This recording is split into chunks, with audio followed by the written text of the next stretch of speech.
Thank you. Good morning. This is actually a retread of a talk I've given a few times now. I was invited to speak here on basically any topic of my choice, so this is one that I feel very passionate about. That's why I keep talking about it. And it's about the end-to-end principle, which I think most of you have probably heard of. You certainly heard the term.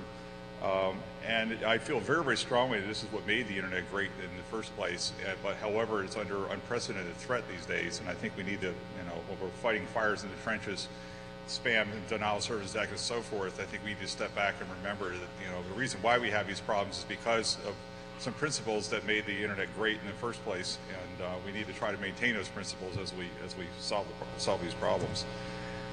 This should be a fairly obvious disclaimer. I do work for Qualcomm, but these are my own opinions. I do think that Qualcomm ought to agree with me. Whether or not they do is another story. It is a talk I've given several times before. I noticed every time I'm going over these that actually very little has changed. Just things have gotten kind of worse in the spam department and security department, but really fundamentally nothing has changed at all in a long time. A couple technologies, good technologies like IPv6 and IPsec are a little more widely deployed than before, not as widely deployed as they should be. However, of course, nobody here needs to be told this. A lot of the security problems we have on the net are getting much, much worse. Let me back up and talk about the end-to-end principle for those who are yeah. Oh, sure. Okay.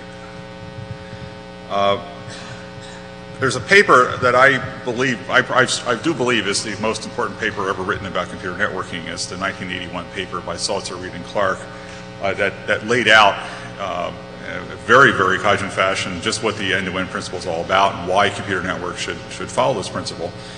The one-line summary of this paper is that there are many functions in a computer network that can really only be done properly at the endpoint, on an end-to-end basis, that is, at the edges of the network. Sometimes some of these functions can be justified within the network as a performance enhancement. And the classic example of that is link layer acknowledgments in a radio channel. 802.11 has a link level acknowledgement because if you didn't have one, then the Ethernet semantics of very high reliability packet delivery would not be met, and the system simply wouldn't work that well. But other than that, most of the things are best done on an end-to-end basis, and putting them into lower layers is just unnecessary redundancy. There are a number of these functions that are best done on an end-to-end basis, even if sometimes you may wish to add them in a form to a subnetwork. End-to-end reliability, I just mentioned, is a classic example of that. Security, the only way you can really protect the contents of a customer's traffic is to have the customers do it themselves by protecting the entire path. There are things you can do in lower layers, such as per-hop encryption to thwart traffic analysis, which is a kind of a special security problem. But in general, the only way you can really solve this problem is end-to-end. Mobility is another one of these things that I personally believe is much more efficiently done at the end layers. I put this on here in response to a reaction to a lot of the work with mobile IP that, quite frankly, I think is an abuse of the mobile IP model. But if we go back and find out why the internet was designed this way, why did that paper get written? Well, if you go way back to the dark ages now of microprocessors in the 1970s, it's difficult to remember now, but back in the 1970s, when the microprocessor was brand new, people started to realize then that there was this enormous economy, this economy of scale that was appearing with computing.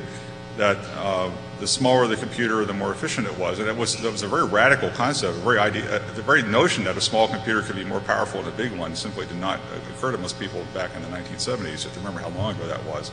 Distributed very rapidly became a buzzword as the best way to take advantage of these diseconomies of scale processing. And at the time, we had a telephone network, the one communication network of its day. It was very, very monolithic, run by one company. It was very, very complex, quite expensive and inflexible. And it was precisely because the telephone network was designed to be everything that the internet isn't. It was designed to be a quote-unquote intelligent network that would have a lot of function in the network and have terminals that were extremely simple. And way back in the 1970s and 1980s at Bell Labs, where I worked at the time, there was something called the Advanced Intelligent Network, AIN, which nobody here would probably even heard of, but at the time it was an enormous money sink. And it was a total fiasco precisely because the people in the telephone companies did not understand the basic concept of the end-to-end principle and why it was important.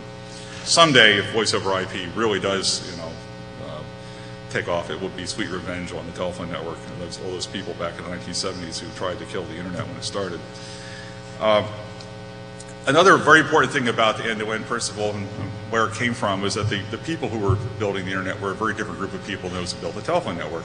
The internet architecture was built primarily by those who were actually using it themselves. Okay, and you can't stress too strongly the importance of that principle. The fact that the very same people were building it and designing it and using it. They were sponsored by the DoD, of course, and the DoD was the ultimate customer, but the day-to-day users of this network were the people who were actually designing it. And here I thought a classic quote about open source software from Eric Raymond I think is appropriate, that when you're talking about software, the best pieces of software are the ones that were written by some programmer to solve a problem that he himself had. And that was very much the case for the entire internet when it began. I've heard a lot of arguments against the end-to-end principle over the years, and since I've worked in the telephony industry or in the edges of the telephony industry for my entire career, first at Bell Labs and Bellcore and now Qualcomm, where we work in the cellular industry, I've heard many people argue against it, usually on the marketing side. How do we bill for this service? Even today, there's this persistent myth that the internet is somehow free and therefore lives in some kind of economic fantasy world where you can't do anything real with it unless the network takes over and charges you for it all. Even today we hear some people say that. And I've also heard, ever since I got my first computer, a Z80 system with 8-inch floppy disks in my house, people told me, why would anybody ever want to have a computer in their house? And then after that, why would anybody ever want to have a network in their house? And after that, why would anybody want to hook up to the outside network and so forth? I've heard all these excuses, I've been around this long enough now, that I've heard so many people say, we don't need the flexibility of something like the internet. Why do we need to preserve it, this model? We're trying to run a business here. And I think all those arguments have been shown to be bogus over time. There are some very real thoughts to the end-to-end principle, and the main reason I wanted to talk about this is that sometimes people mean well. They don't really mean as harm, but people are forced to do things that break the end-to-end model and make it difficult to deploy new applications in the way that they were deployed in the early days of the internet. The number one threat here with IPv4 is the address space exhaustion, or more specifically the kludges that people come up with to work around this, like network address translation. That's a long-standing problem that finally shows signs of being solved with IPv6, and I have more to say about IPv6 later. But a much bigger problem in the last several years really reared its head, and that's pervasive host security problems. If you're going to have every computer on the network, including the computer that your mom owns, able to run internet services all the time, host security suddenly becomes a really important problem or obstacle. And I'm afraid we have Microsoft to thank for that. In reaction to these pervasive host security problems, we have a lot of things that have sprung up in the internet that have done a lot of violence to the end-to-end model, such as packet filters to stop spam being sent out through virus-infected spam relays and so forth and so forth. I've also seen in the research world a lot of threats to the end-to-end model that are, again, well-intended, coming from people who are trying to make the internet work better over some new pipe that I think is so totally different that it needs to modify TCP. The usual place where I see that is either over wireless channels or over satellite channels. I wish I had a nickel for every research paper I've seen in which somebody reinvents the idea of spoofing TCP acknowledgments to make TCP run quote-unquote better over a satellite channel. Or somebody who claims that the internet protocols are just too heavy and too complex to implement on lightweight devices like cell phones. And that led to spectacular fiascos like the wireless access protocol, which derived from an earlier company called Unwired Planet, who is now gone, as far as I know, at least in the original form. So we've had those things, which fortunately over time, time has shown that these approaches are just wrong. We've also seen a gradual layering of new mechanisms over mechanisms that were previously end-to-end. Email is the classic example of this. Originally, back in the good old days, the VAX that you used to send and receive mail was the one that you logged into, and your TCP connections that carried SMTP traffic were really end-to-end. There was no other way to make it. That, of course, changed with the rise of the personal computer and the mail server client model. And so we're now using mechanisms that were originally end-to-end and are no longer have the end-to-end check that TCP provided. It's kind of amazing, actually, that mail relays work as well as they do, given that we no longer have this end-to-end mechanism. More on the political side, we have some entities out there who really just don't like the end-to-end model because of the control it gives to the users and takes away from the carriers. We see this with a lot of carriers, especially telephone companies, that started out by simply leasing point-to-point lines to what was originally the internet, or the ARPANET became the internet, and then as the internet became a commercial thing, they started to move up the stack. They now provide routing, which means they control part of the address space, which means they can now do things that they couldn't do before when all they were pipe providers. We have the spectacle of cable modem DSL providers charging for extra IP addresses or for static IP addresses, not because it really costs them anything to do so, but simply because they can. They control the addresses, therefore they're going to charge and they can get away with it. They also like to get into the way of modifying or restricting content. Very often they claim to have good ideas for this, or good reasons for this, such as blocking spam and worms. But they also have some other motives that are a little less than pure, such as trying to insert ads or censoring content from various places they don't like. China, the whole country of China is a classic example of that. We have this horrible thing called a transparent proxy. For some reason, the carriers seem to think that providing raw pipes is not glamorous enough, despite the fact that the industry that they're in is a far larger industry than the content industry. There's a wonderful paper that I have in my references in the back entitled "Content is Not King," which I think talks to this point very, very well, that there's actually quite a bit of money to be found in simply selling good internet connectivity, and why everyone is fascinated or feels that they have to get into the content provision business is rather baffling. Unfortunately, the regulators, as usual, don't have a clue on how to properly regulate the carriers, rather than separating wires, which arguably could be managed or regulated as regulated monopolies, from the provision of services that go over those wires. We have the boundary lines in the telephone industry in particular being drawn in the wrong place, which resulted in the pretty much complete collapse of the competitive DSL industry. More recently, we have some even more ominous threats, mostly from the legal direction. We have a lot of the RIAA and MPA types out there talking about peer-to-peer as if it's some new threat, some evil new use of the internet that was never intended, when in fact, of course, the internet was intended to be peer-to-peer. It certainly was in its early days, and only during the internet bubble days did we actually get away from the peer-to-peer model towards this unbalanced client-server-producer-consumer relationship. And now the peer-to-peer network is actually bringing us back full circle to the way the internet was really designed to work. But we have all these people out there who don't know that and seem to think that this is some new and terribly antisocial use of the internet. Everyone here knows how serious some of these denial of service attacks are. This kind of stuff is making it very, very difficult to stay true to the end-to-end model. It's being used to justify all sorts of violence to the end-to-end model, such as blocking outbound port 25 to prevent spam and worm relaying. We have one of my pet peeves, the mass dial-up user list blocking, which creates a privileged class of IP addresses that are allowed to send email on their own. We have prohibitions on many carriers impose on running their own servers. Whether or not it generates unacceptable amount of traffic is not the point. They don't want you running servers because it basically takes control of the network away from them. And we have a lot of filters that people are now being forced to go through in their ISP's mail gateways that are supposed to stop spam, but all they end up doing is slowing down legitimate mail. So the real question here, and I think it's pretty obvious, I feel strongly about this, is that the real question is who's in charge of the network, the end user or the carriers? In the end-to-end principle, it was supposed to be the endpoints. The carriers were simply pipe providers.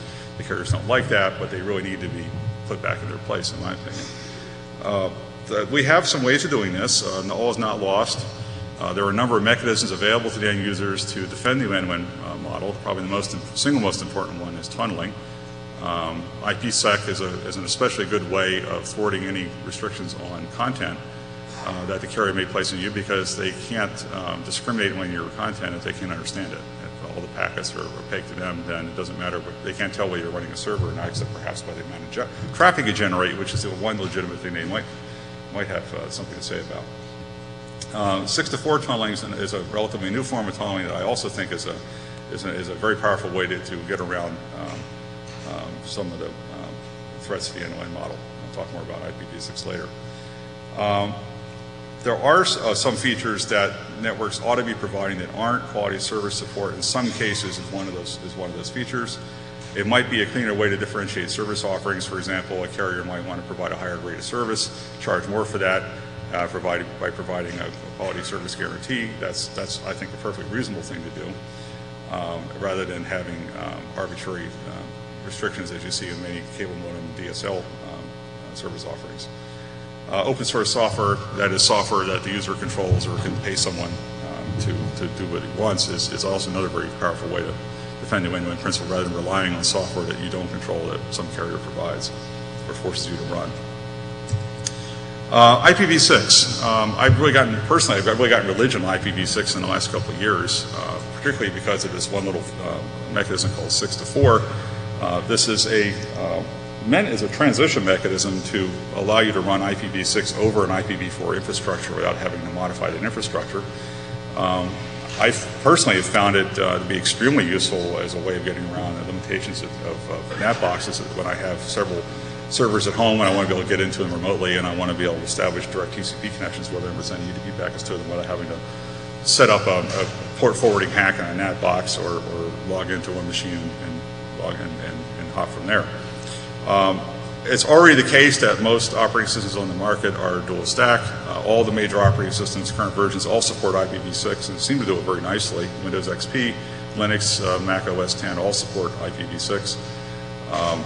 The way I see things going is I think we're going to end up with dual stack hosts for a very long time. IPv4 is not going away anytime soon, but you know, it works just fine for the things we've always used it for web surfing, for sending and receiving email from a client. IPv4 works just fine.